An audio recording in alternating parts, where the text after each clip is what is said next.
Back, everyone. You're here still watching the open house, Make School open house today. We'll learn more about our degree, our program, how we specialize in applied computer science. Let's toggle something really quick here on my audio. Go. That's coming through. All right, so I just want to double check really quick if you can hear me, if you can give me some ones in chat. Just want to make sure my audio is good before we pop into the social zone and check things out.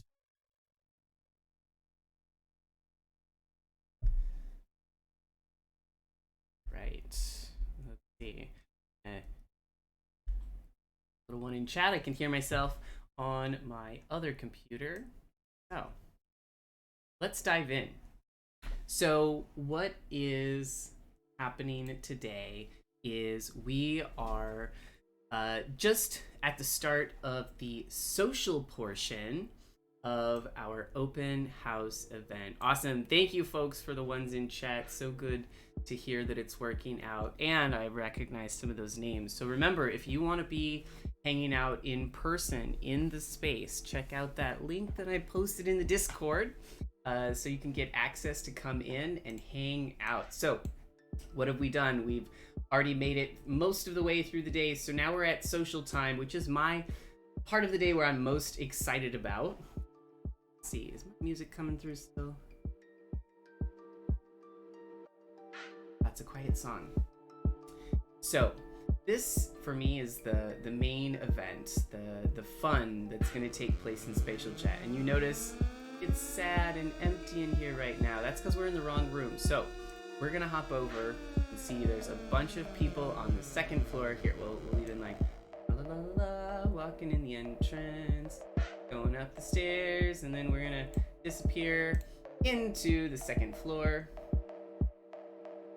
Let's just pretend like we popped up over here. So like I'm coming up the stairs, and once I'm in here, I will unmute myself and see if we can go talk to some folks about what's going on. And I'm also going to minimize my music here, make sure we can hear what's going on in Spatial Chat.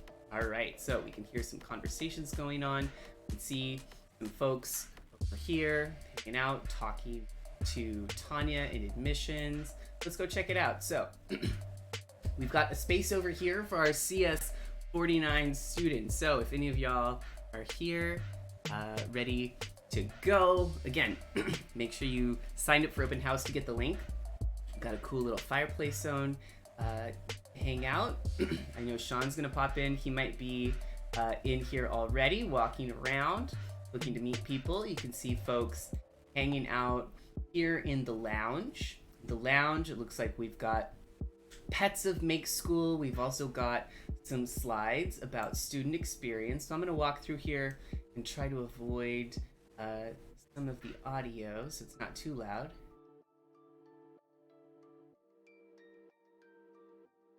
All right, so we can definitely, it's kind of cool. It's kind of like walking through the space. You can hear the conversations going on. Let's come over here and let's check out this student experience. So student experience at Make School is such a core part of the experience.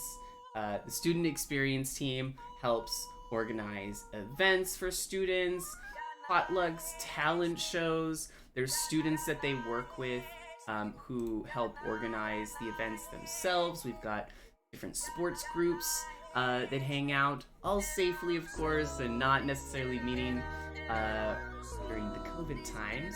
But we have a very diverse, passionate community, and we have a lot of events that we put on to support all of those things. Now, student experience in here is hopping. Let's go listen in.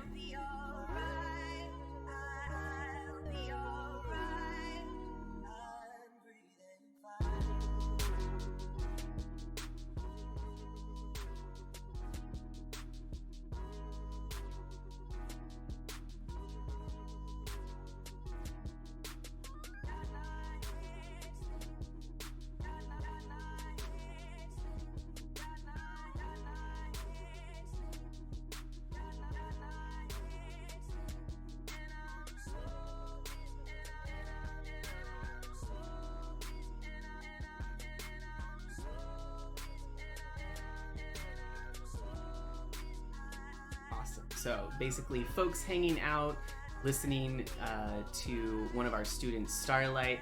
Here, I'm gonna come over here. Let's take a sneak peek and see what Jeremy's up to.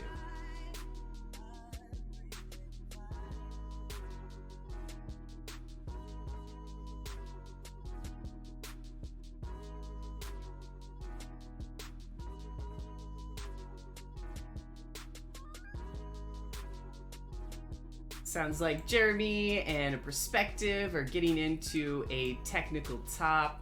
Hey, Aldrin. Awesome.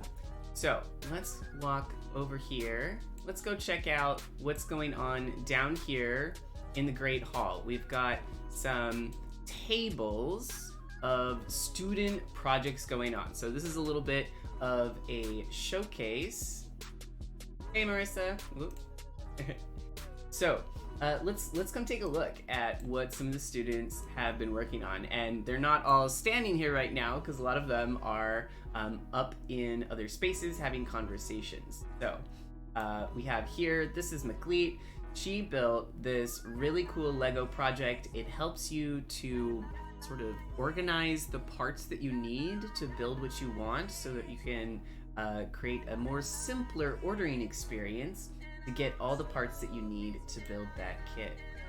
And down here we got Aldrin. Let me go see if Aldrin is around. Maybe I can go grab him to come over and talk about his project in the slides. Let's go grab Aldrin.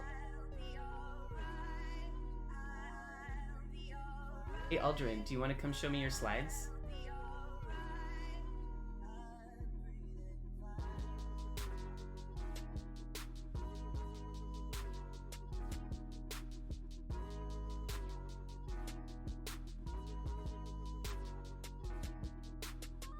Oh, sweet.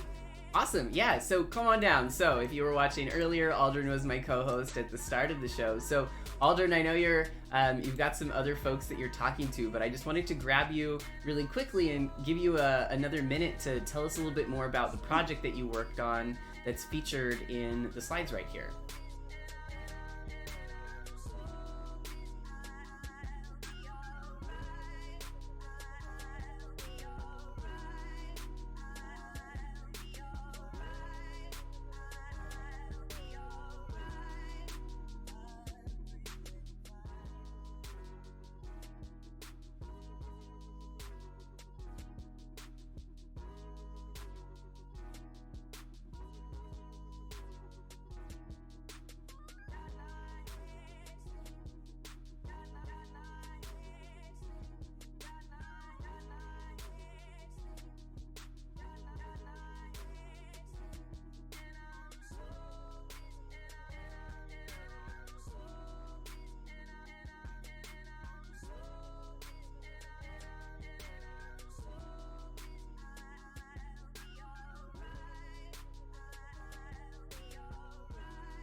All right, Aldrin, I'm sold. Is this in development? Is there a beta version anywhere that people can try out? It sounds really cool.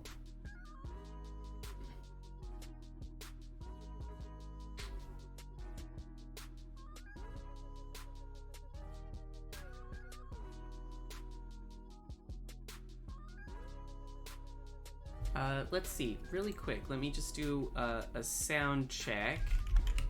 Anyone else can or can't hear?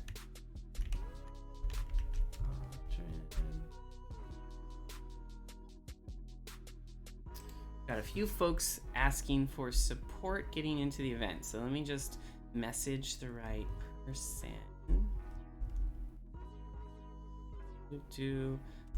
Actually, how about while I do that, Aldrin, which one of these classmates of yours would you like to shout out?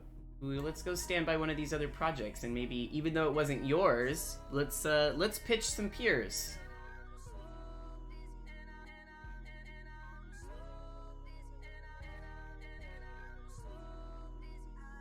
Awesome. Yeah, you want to tell us a little bit about whether it's this project or if you've worked with either of them before? And I'm going to be troubleshooting some audio.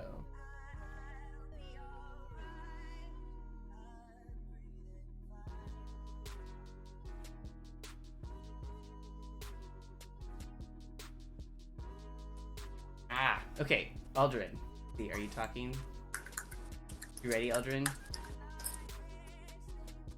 I lose your audio.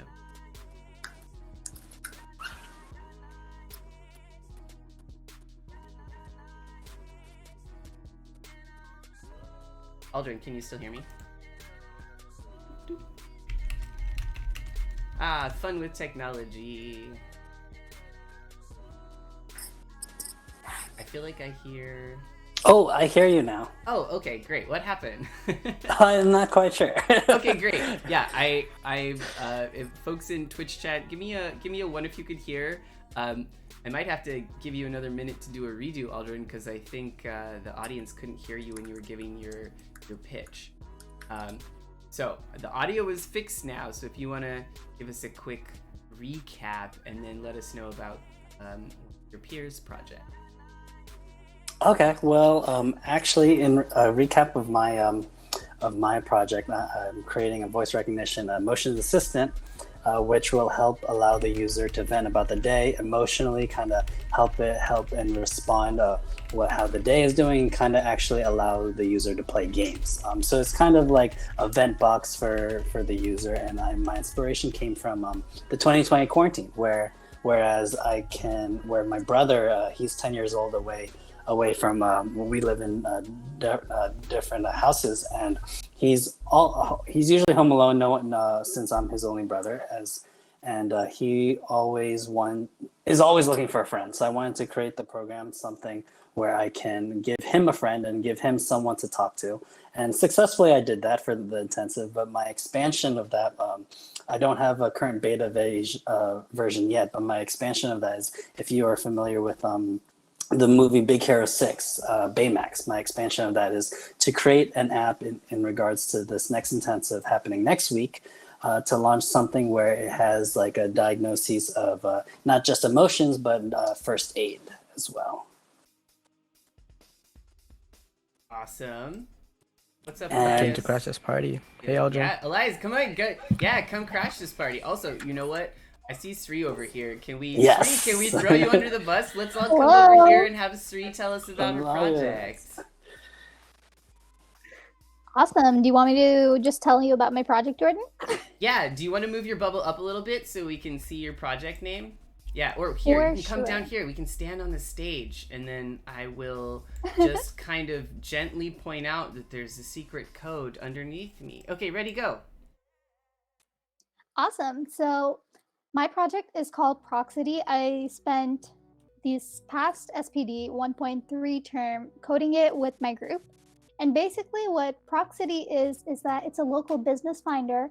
Since during this pandemic, a lot of local businesses have been shutting down or have been trouble keeping up with revenue and have been like trouble getting their name out there.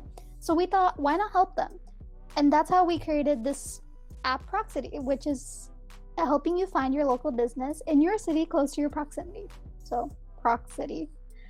And what you can do on this app is that when you go to the homepage, you can search up a basic local business like coffee and put in your zip code, and it should give you a list of all the local businesses within the radius of your city and your zip code, so that it gets the local businesses out there.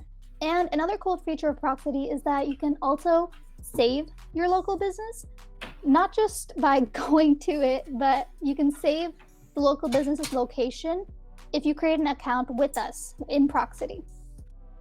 But that's the general gist of the app, and I can put a link in the chat to the app if needed. Awesome. Yes, please give us that link.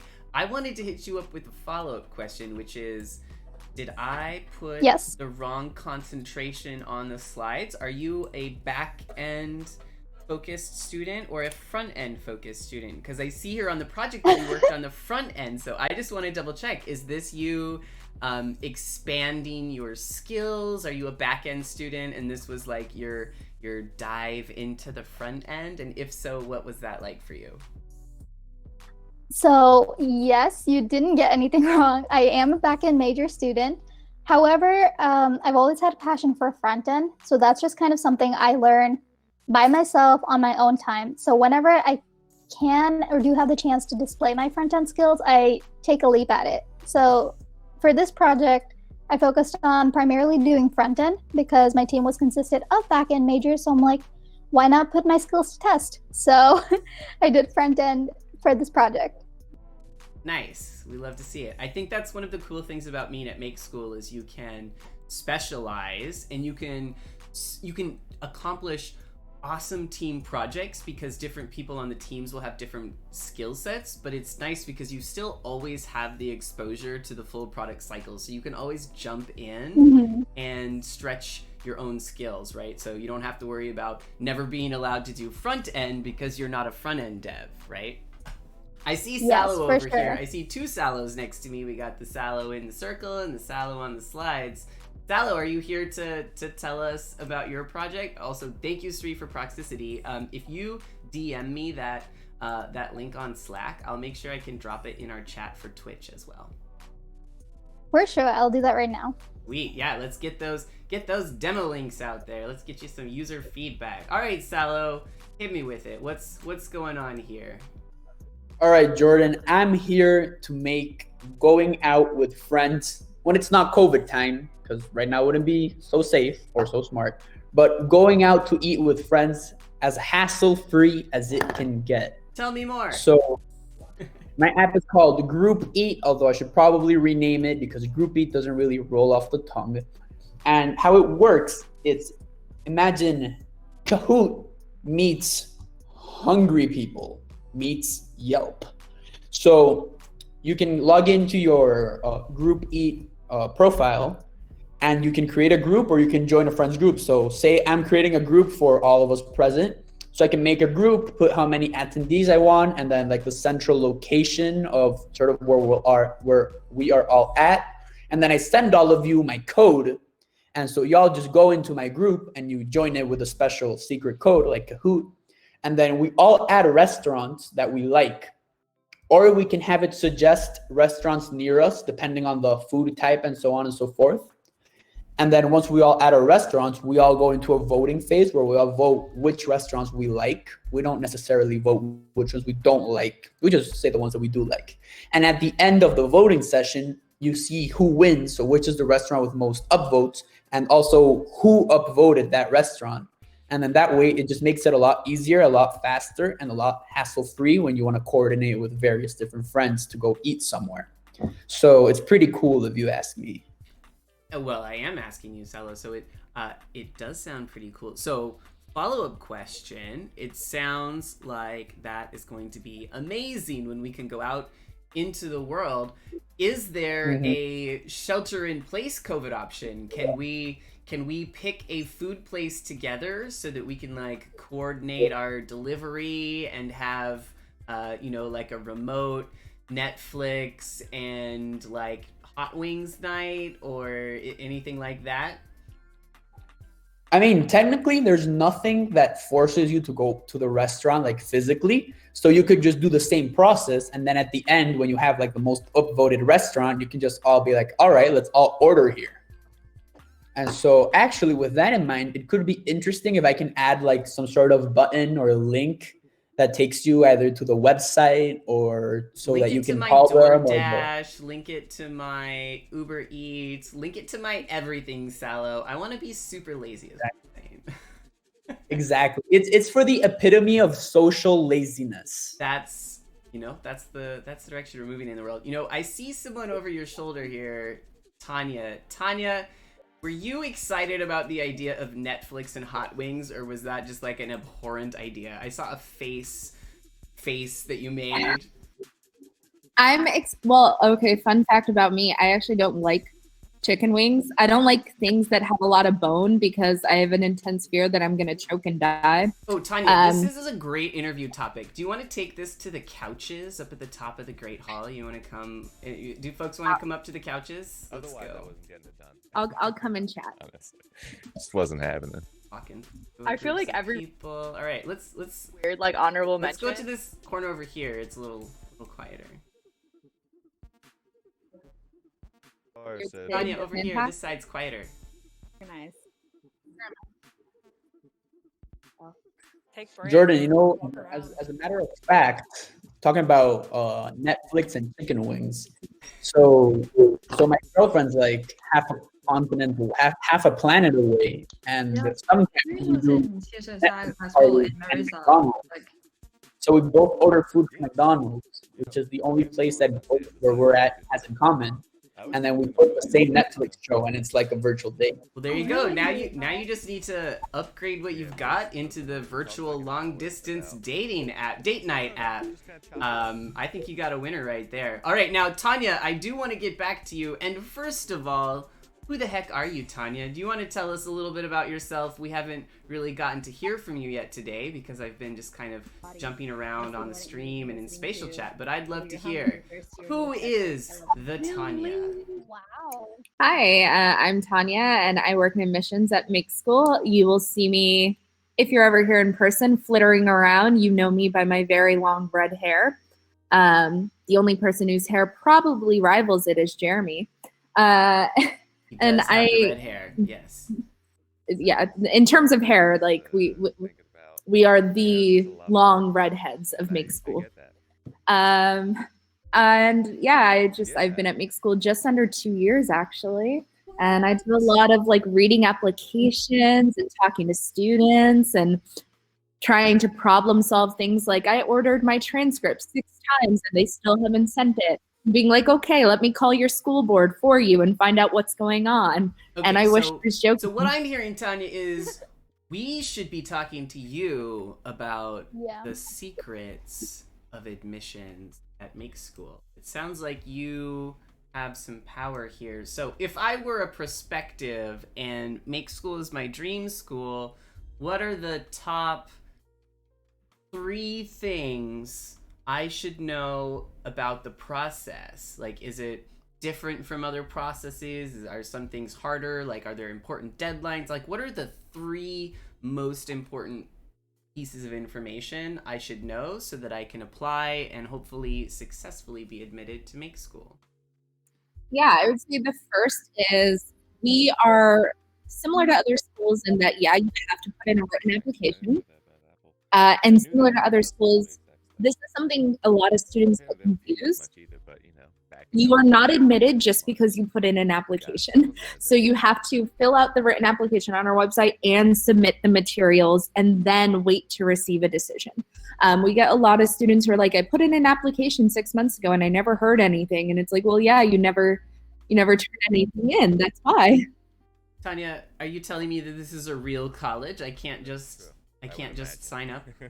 Yeah, this is unfortunately, if you're someone who doesn't like to have to put in a little bit of work, this is a very real college. So you have to genuinely apply. You have to genuinely be admitted.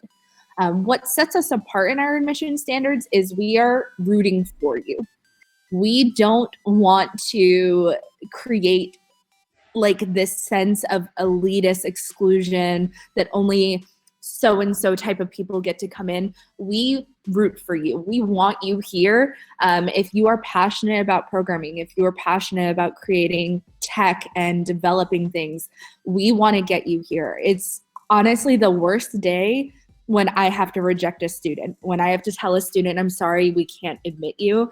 It is the worst feeling. No one on our team likes it. And so we constantly look for little markers in your application that boost you. So we look for not perfect grammar, but something about your written application that tells us how passionate you are. We look for signs of community emphasis and leadership and collaboration.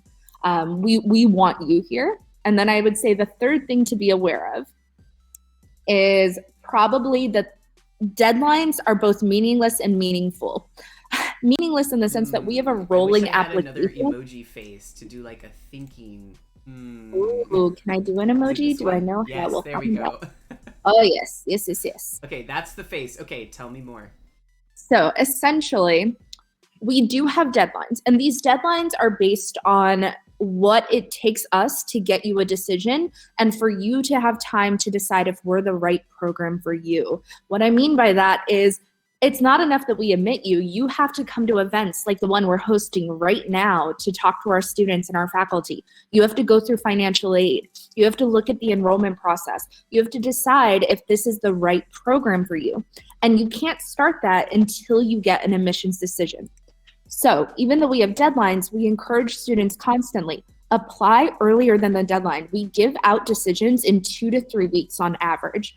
4 weeks is considered long for us. And usually that just means that you have a lot of transcripts and we have to go through them all for what's called a TCE, a transfer credit evaluation. So students who've gone to multiple schools might take a little bit longer to get a decision, but it's almost never more than 4 weeks. So we really encourage, put in the application, submit those materials, get your decision as soon as possible, because once you're admitted, you get to come to all these kinds of fun events and see, do I want to be a Make School student? Do I want to join the Make School family? And again, we want you here. We root for you. So I would say those are the 3 big things.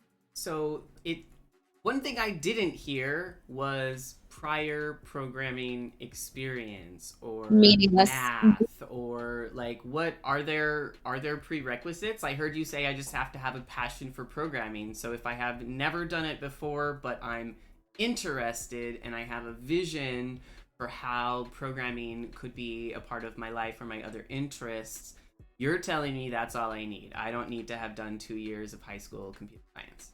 No.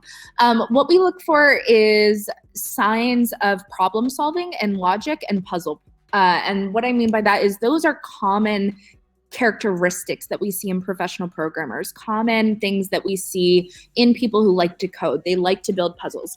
For example, I'm not a programmer and I hate puzzles. And it kind of makes sense that the one time I tried programming, I was really unhappy.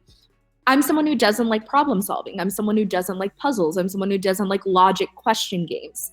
Those aren't fun to me. But if you're someone who really finds that you enjoy logic games, you enjoy putting together things, you enjoy taking things apart and putting it back together to understand how it works, programming might be a good field for you, actually. And for us, because our program is designed with brand new coders in mind, we've built it to be friendly to novices, you don't need to worry about no experience. At most, what will happen is you'll be asked to join Spark. Do you like my emoji, Jordan? I'm so fancy. It's not quite a lightning, but it's pretty close. It's pretty close. So Spark is not a test. It is not a challenge. It's not a class.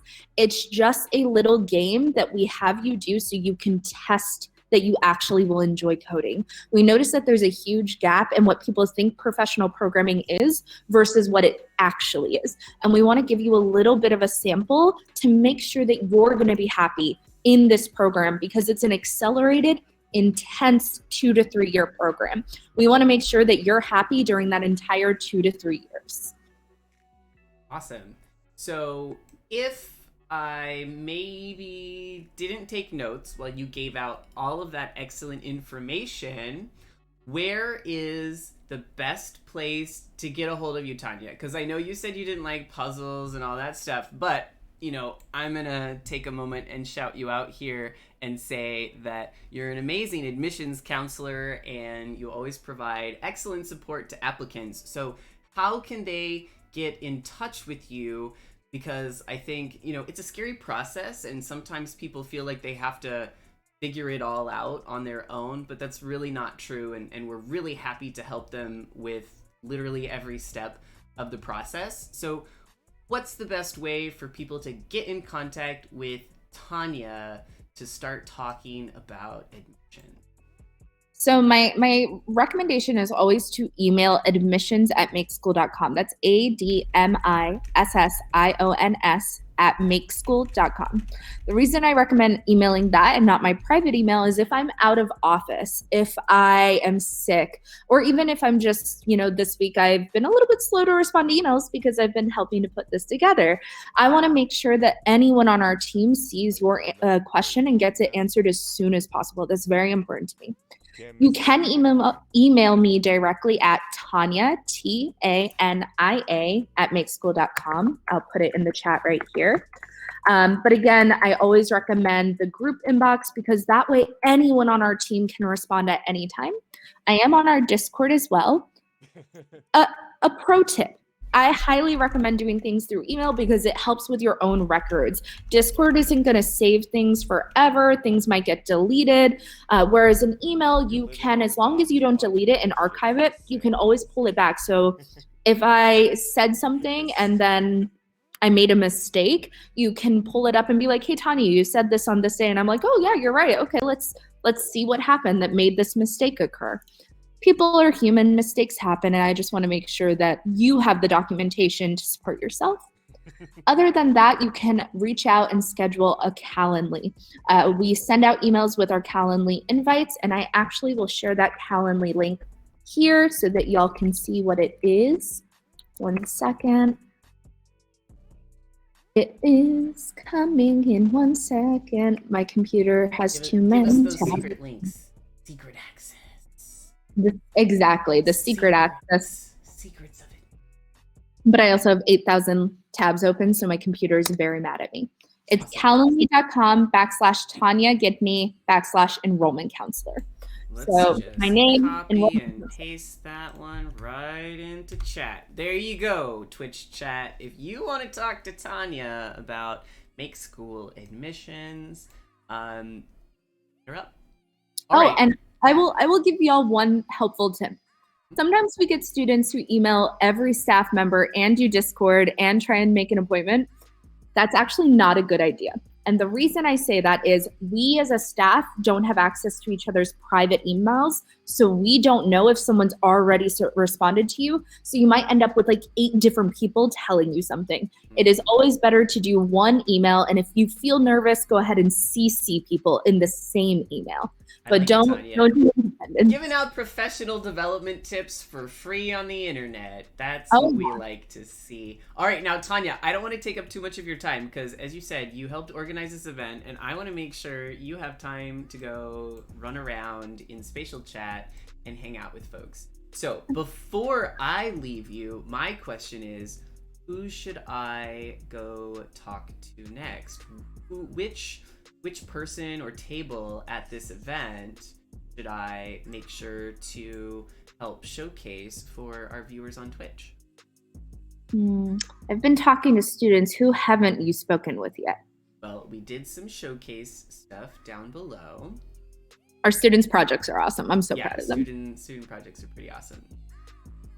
I would say one of two. Either our faculty, we have 2 of our faculty here, Danny Roxbury and Adam Brass. Down here in Stonehenge area, I see. We got Danny down here. Nice. Or I would say talk to our student experience coordinator, Lisa Tran. She's going to tell you all about the awesome events we put on both in person and virtually, as well as our Google CSSI application that's coming up. We partner with Google again. Yeah, actually, yeah. So let's zoom in. Yeah, there's not any other slides or information yet about Google CSSI. It's very secret. I like secrets. I like having secrets on spatial chat. So thank you, Tanya. I will go see if I can uncover more secrets. I also see Jeremy down here. Got a little cluster of folks. Maybe Jeremy's got some good chat convo going on. But thank you again so much, Tanya, for this little couch side chat.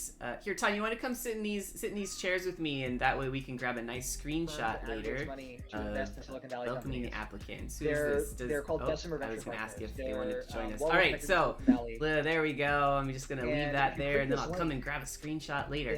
Thank you, Tanya. It was very delightful to share this spatial chat time with you. It's really funny. Hope y'all have a great day. Because it's like if you read it, that they have the reason they didn't invest, and like it just shows you how easy it is to be wrong about the future. So I'll give you an example. When in 1999, this investment firm was approached to invest in Google, and it was approached by the person who was actually Google's landlord. So in the Silicon Valley, like oftentimes startups start in homes, right? Not in offices. And so the founders of Google were in a house in Palo Alto, which actually happens to be my hometown. It's where I grew up. And the woman who was their landlord was like, oh, these two guys are onto something. So she contacted this venture firm, was like, hey, you might want to meet these guys in my garage. They were literally renting the garage of this house to start Google. I want to meet these guys in my garage. And the Bessemer partner, this investment firm, knew her outside of work and was in her house to hang out, and basically was like, how do I leave your house without being seen from the garage? Because not only did they not want to invest in Google, they were so tired of being pitched about investing in Google. They were trying to figure out how they could get out of the house without the Google founders seeing him, so that they wouldn't try to be like, oh, hey, money, come invest in my company. So they played defense in trying to avoid the Google founders to not be pitched again to invest. And obviously that was a huge investment mistake. And they have Apple, where they had an opportunity to invest at a $60 million valuation. And they were like, oh, that valuation is way too high. Apple will never be worth that much. Apple is now, of course, a $1 trillion company. For eBay, which now is not as much of a thing, but for a while was a huge company, right? They were like, people selling stamps, coins, and comic books, you've got to be kidding. And they labeled it as a no-brainer pass, meaning no-brainer, we're not going to invest in this company. So even people who do this for a living, actually are very successful at investing, still have had a lot of missteps. It's a funny website to check out. I recommend you look at it for a little glimpse into Silicon Valley culture. And this is super interesting. Yeah, and you have stories like this all over the place in the Silicon Valley, like Salesforce, the company that is built now the tallest building in San Francisco. Because San Francisco, our tall buildings are not banks. Hey Ian, how's it going? I know Jeremy's always a big draw, but I wanted to see if I could snag some of our students to come and share a little bit more about your experience. How you doing today, Ian? Oh, I think yeah. this is my cue to stop talking and let someone. What up? We got Aaliyah here too. Yeah, I would love to also, talk to a few folks from any traditional people. A Nobody few wanted to give me money, folks so I was a stupid idea. Now about they're student ambassador work. So I'm curious, Ian, if all right, if you're down to share a little bit about your experience with that. With George. Yeah, sure. All right. Oh, Ian, we got a crowd for you now. All right, we're all here to learn about what it's like to be a student ambassador. Don't be shy. We got a few other student ambassadors lurking in here. But yeah, take it away, Ian. What's your role on the student ambassador team? Yeah, hi everyone. Yeah, you guys are seeing like kind of here right away. So I'm gonna share. I'm working directly with Jeremy. My role is in the 0 to 1 team. So we've been working on many projects. Like we come up. So 0 to 1 is that we can come up with some way to help make school to recruit more students or like reach out to more students. So yeah, like along the way we tried a lot of things. Like we write articles or like we try to search for certain keywords, and we also do a lot of like marketing research, things like that. Anything about 0 to 1, we do that. And how big is the 0 to 1 team?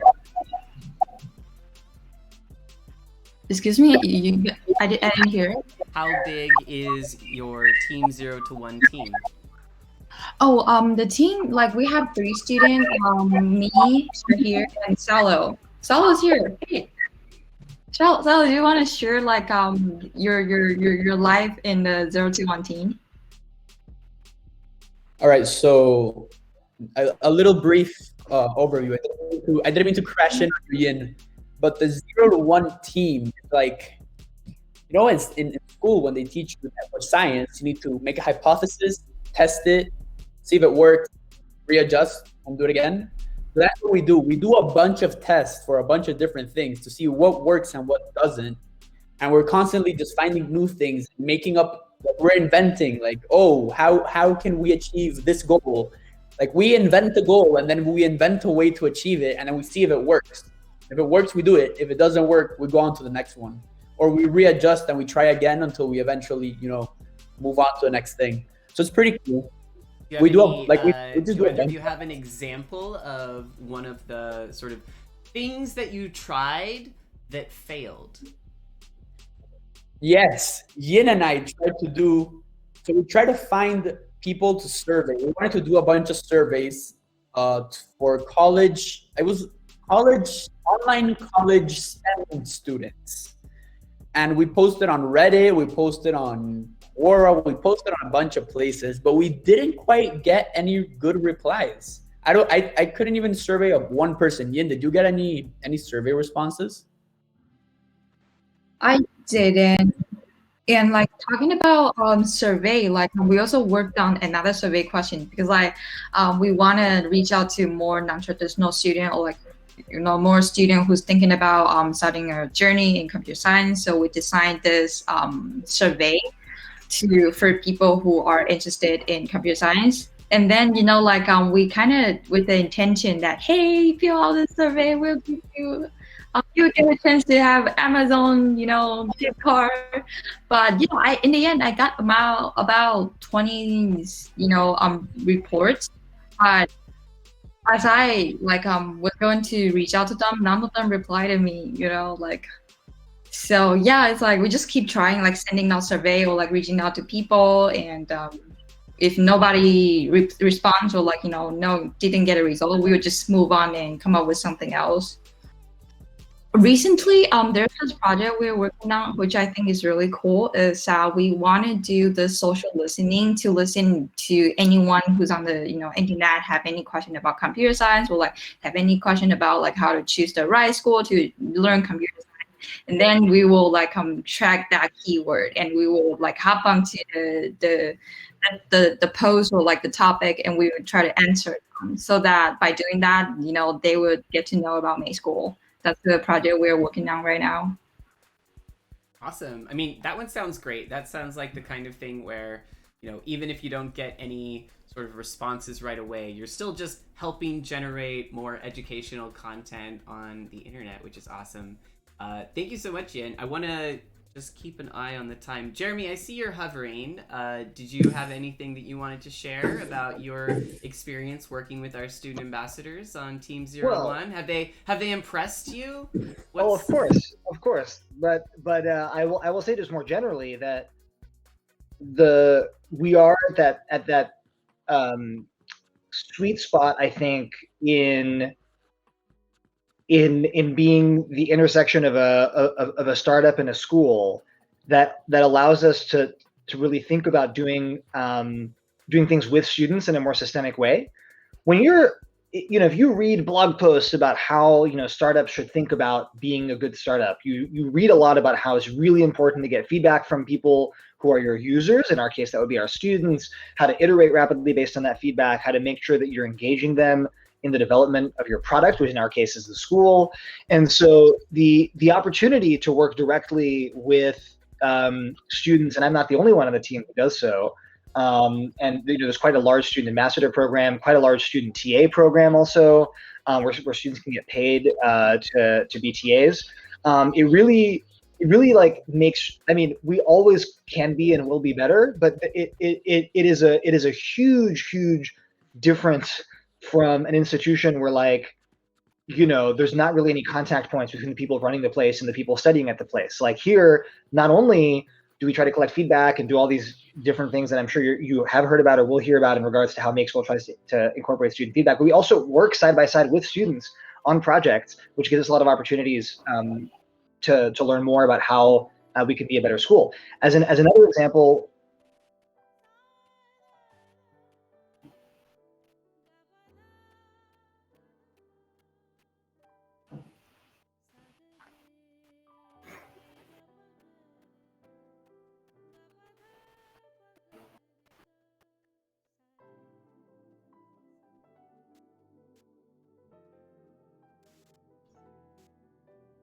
No.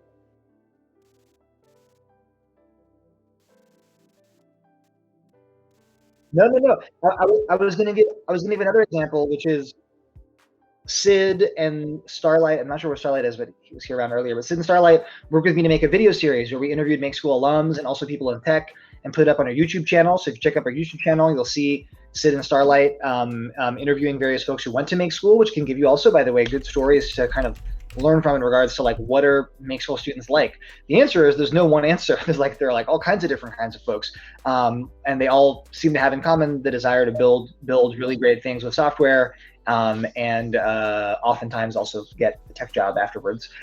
So yeah, if you check out our YouTube, you'll see another student ambassador led or student worker led a project there, and yeah, what to all the perspectives in the audience of the students who are current will like roll their eyes and laugh at the same time when I say this, but like when you come here, you will see that we are at the same time, no school is perfect, and also that we are much more directly engaged with our students to figure out how to get better every single term. Terms that Make School are 7 weeks long.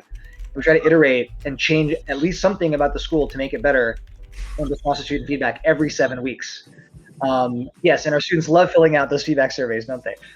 But it's a really important part of who we are, to know that you always can be better, and to also be trying to change something like every few weeks to respond to student feedback and improve. And so that happens at the class level. I think Danny, if you were in her session, you might have heard that like there's one class, she's on her 7th iteration teaching, and every single time she's like rolling in student feedback. That happens at the administrative level. Students are always clamoring for more transparency and changes that make, that address kind of major pain points. As we introduce new things, we realize, oh, shoot, the financial aid process really sucks. Okay, I guess we got to go and like study how to make that better, right? Things like that. So not even academic stuff. Yeah. Awesome. Gordon, how are we doing on scheduling, and what is next on our agenda? Great question. Here comes Tanya. Hi, y'all. If you can hear me, please head over to the Great Hall. Jeremy's going to be doing some closing remarks over the next 5 minutes. I hope everyone's enjoyed themselves, has gotten to talk to our awesome students and faculty, has gotten to enjoy some Jordan Twitch goodness. And please don't hesitate to reach out to us. We're happy to talk to you. All right. Nice meeting you, Seth. Just a couple Take care. seconds. Enjoy that Minnesota winter. I miss that winter out there. If I turn on the megaphone, I think everyone can hear me. Tanya, is that an acceptable thing to do, to be using the megaphone to give the closing remarks? Yes. All right. Sweet. I think that we are clear to start. Just checking the rooms. Yeah, everyone's here. All right. So I got a chance to hover around and speak to a bunch of you. I wanted to quickly share some closing thoughts, and also reintroduce myself. So my name is Jeremy. I am one of the founders of Make School. I'm coming to you live from my fully furnished executive suite, also known as my bedroom. This is the 1-year anniversary of Make School going online, and hopefully, if all goes according to plan, but no promises, we will be able to welcome those of you who want to study online, and those of you who want to study on campus, come August. It's looking good, but obviously we can't exactly predict the future. I want to tell you a bit about the past. Who am I, and why does this school exist? What does it stand for?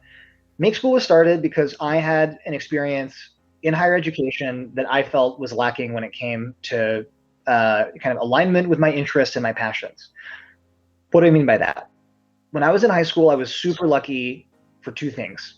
The first was to have a computer science teacher who really believed in the power of project-based learning, who believed in being a guide and helping me scope projects, think through challenges, debug when I got stuck, but who also believed that if I was excited about the thing I was building, then I was going to put in way more work than if I was doing it as part of a defined homework problem, if it was being graded in a weekly way. And so I got the chance to learn computer science the way that I think it should be learned, over the course of multiple cool projects that still found a way to, prepare us enough for the AP, but also had a significant amount of freedom to get excited about what I was building and to put my ideas into reality. So that was one really lucky thing. The next lucky thing was that I was in high school when the App Store was unveiled. Believe it or not, smartphones came out, and then there was no app store for like a couple of years. People went wild. Like people were buying, like cool kids at school like had smartphones, but like you couldn't download like apps off the internet that anyone had built. And then one day, Steve Jobs goes on stage and says, "Hey, App Store developer who meets our requirements and pays $100 can publish an app on the App Store." And there was this guy in my computer science class who was a year younger. I was a senior, he was a junior. And he went and made an app on the App Store, and he sold 50,000 copies at 99 cents. So all of a sudden, overachieving junior here in my computer science class has pulled in like 30 grand after Apple's take as a 16-year-old. And I'm going, whoa, that's interesting. That junior, by the way, turned into my co-founder. He's Ashu, the guy that I started Make School with. And he sends his regards. He couldn't be here today, but he's been texting me asking how it's been going and everything. And so why do I bring that up? I finished high school at a unique pivotal moment in the history of programming, which was one where it was both possible to learn in a project-based way and possible to take your projects and actually launch them and have people use them. And that second part is really important because you could get all excited about all the things you could build, but if there was no way to distribute it to the world, then everything would just kind of stay in the classroom, right? And also, web hosting got cheaper. Also, services like Heroku and Amazon Web Services got more mature. And so as I'm graduating high school, between the App Store and the web, it was the most powerful time in history to be a teenage programmer because like you could build stuff and launch it, and like 50,000 people could pay you to use it, as I had seen my co-founder do. When I got to college, unfortunately, the CS curriculum hadn't caught up to that reality. It was not really project-based, and it was definitely not oriented towards helping me build projects, take my ideas into reality. And I kind of fast forwarded in my brain like what the next few years of computer science would be like, and I realized I couldn't see where the crossover point was, where I'd be able to one day, was it my freshman year, sophomore year, junior year? Like when would I be able to have an idea and then use stuff I learned in class to build it from scratch and then launch it? Like that's the thing I wanted to do. It's not very complicated. Like I want to have ideas, mobile, web, whatever it is, but I want to be able to design a thing and then build the thing and then launch the thing using skills I learned in class. And as I looked at the trajectory of computer science classes, I looked at what I was experiencing in my computer science classes, that was not the way that the CS curriculum at MIT was designed, at least not at the time. And so after my sophomore year, I left MIT and I started Make School with Ashu, the guy who I met in computer science class in high school. And early on, we nailed one of the components of Make School's culture that has survived to today, which was Make School is about designing, coding, and launching software products and teaching you what you need to know to make that dream come true. That, of course, turns out to be not only the best way to learn, but the best way to stand out to employers. And so very early on, we started getting validation that our learning model was outperforming the traditional learning models when it came to students actually turning what they learned from Make School into internship and job opportunities.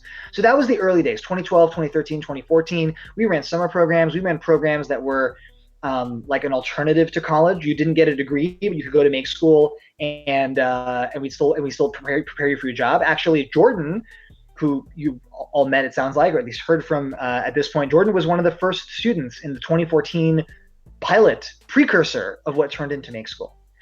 The second part of what makes Make School special emerged actually that year in 2014.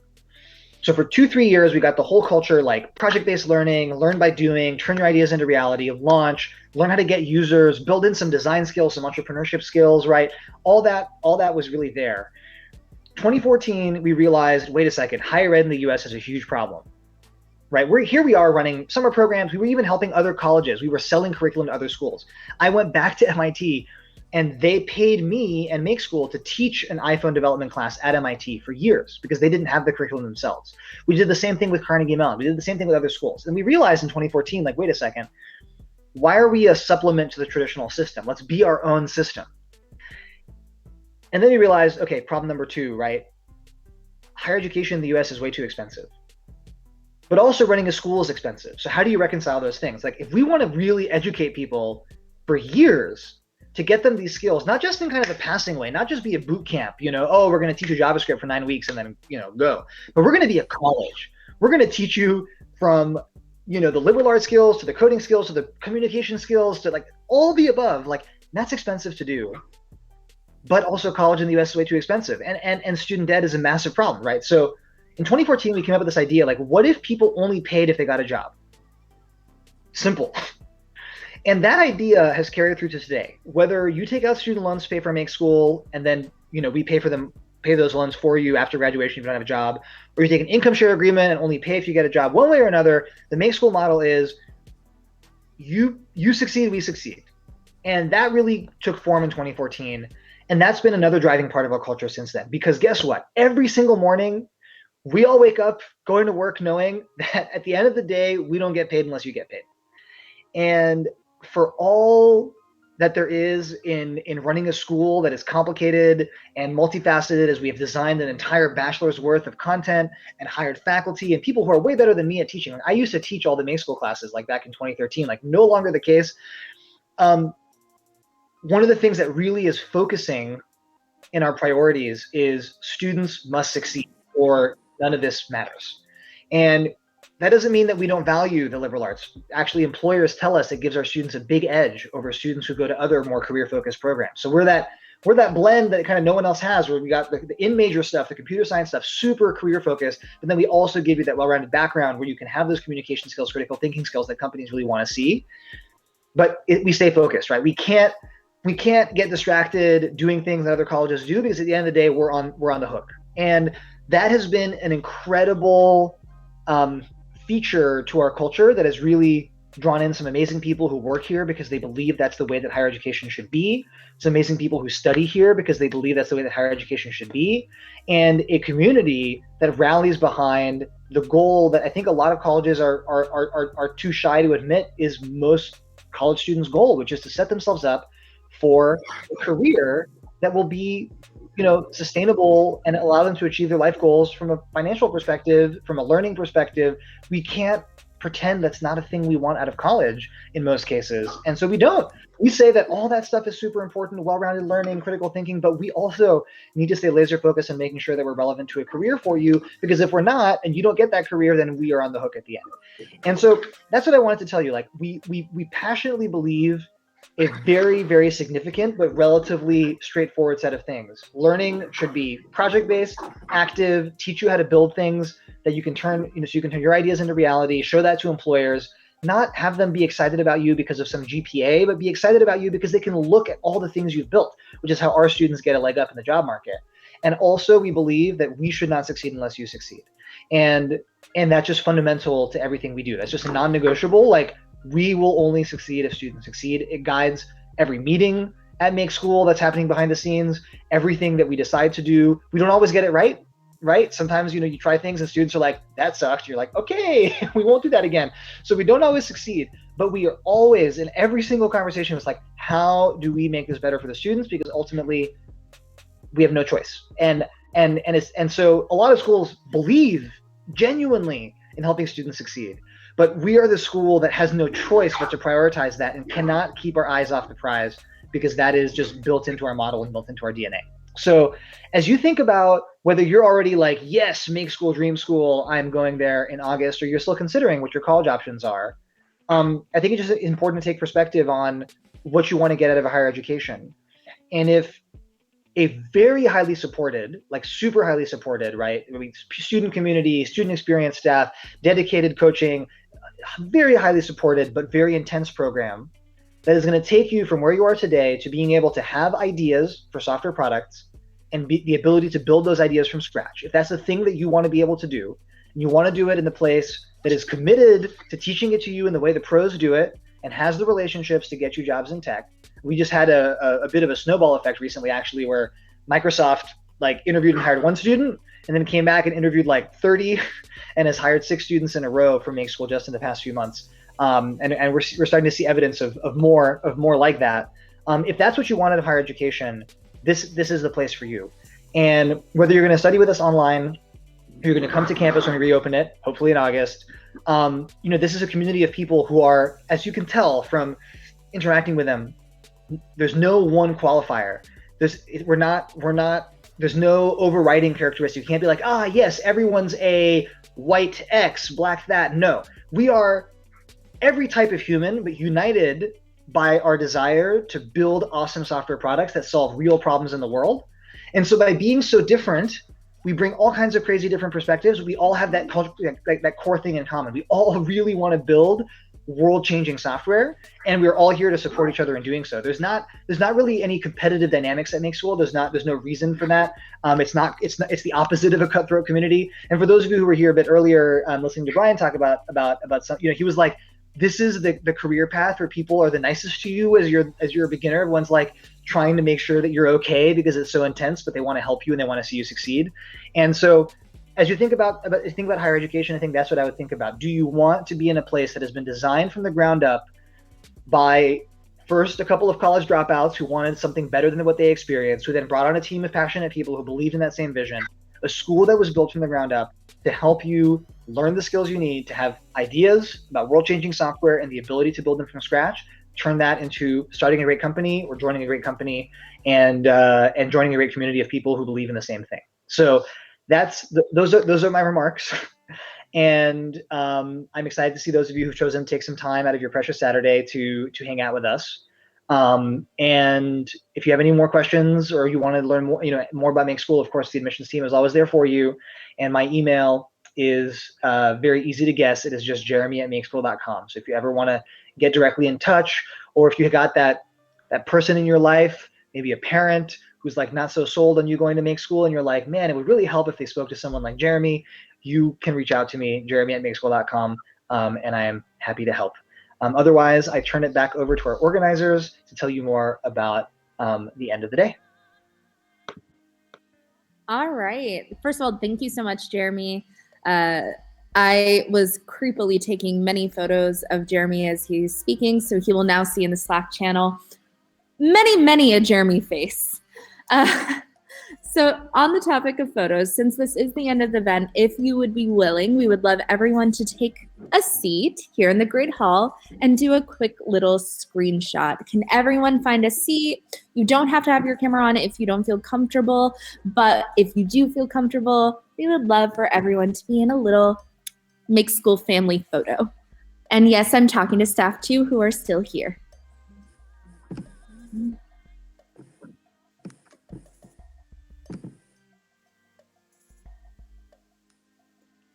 All right, Jordan, Emily, can you get it? Perfect. Awesome, y'all. So let's go ahead and have Jordan screenshot.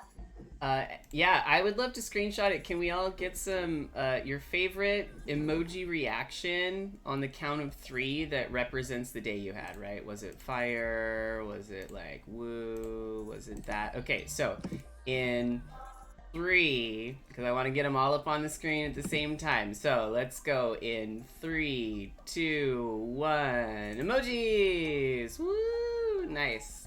Awesome. And we'll grab a bunch of screenshots from this later. If you want to, feel free to like shout out favorite moment, like, oh my god, woo, Brian was great. You know, like, feel free to give some shout outs here via chat before we head out, since I know not everyone has their audio on. But again, I had a great time. Thanks again to everyone on stream. Excited to share this out more. And yeah, Yusuf is asking. Yusuf wants to go back to the olden days when Jeremy was the instructor. You maybe don't know what you're asking for, but all of the current teachers are better than Jaren. Don't tell Jeremy. Okay. Well, one thing Jeremy is very, very good at is he could teach us all a class in sales, as well as he could awesome teach us finance. I always find Jeremy's conversations about finance very helpful. As a first-gen low-income person, he has helped me understand very complex topics. Don't invest your money in Robinhood, kids. Don't do it. Don't do it. Investing is not how people get rich. It's how rich people get richer. Step 1 is get rich by learning the skills that let people pay you for your time with a lot of money. Jeremy, save don't give that away. We have to sell a separate finances course online. Stop it. Stop. You're giving away our IP. Just kidding. Awesome. So for my student volunteers, let me put myself back on megaphone. For my student volunteers and workers, y'all are free to go. Thank you so much for taking time out of your day. So many of these people, for my attendees, they did not have to be here. They took their time after finals. They literally just did finals all week to do this. So be very thankful for them being willing to get to know y'all. Thank you to my faculty. Anyone who's still here, y'all are welcome to go. And yeah, thank you for all the attendees. We're so happy to have y'all. Yep, and if you're not ready for the party to stop, come join us on Twitch. Our Twitch stream is still going. We're gonna have a little post-event chit-chat with Yusuf up here. Yusuf, you want to give us a fire react so we know where you're at? Yusuf up here, one of our streamers. And we're gonna be, oh, right on my face, Yusuf, rude. Okay, and we're gonna be chatting a little bit about how the day went and, you know, leading up to Aaliyah kicking off Electric Vision Entertainment at 2 p.m. So we're gonna take a super quick break, get that ducky cam back up, and we hope to see you all in the Twitch chat for a very exciting show with Aaliyah right after Yusuf and I do a little recap together. So we'll see y'all in a few minutes on the chat or in the Twitch. Bye, y'all.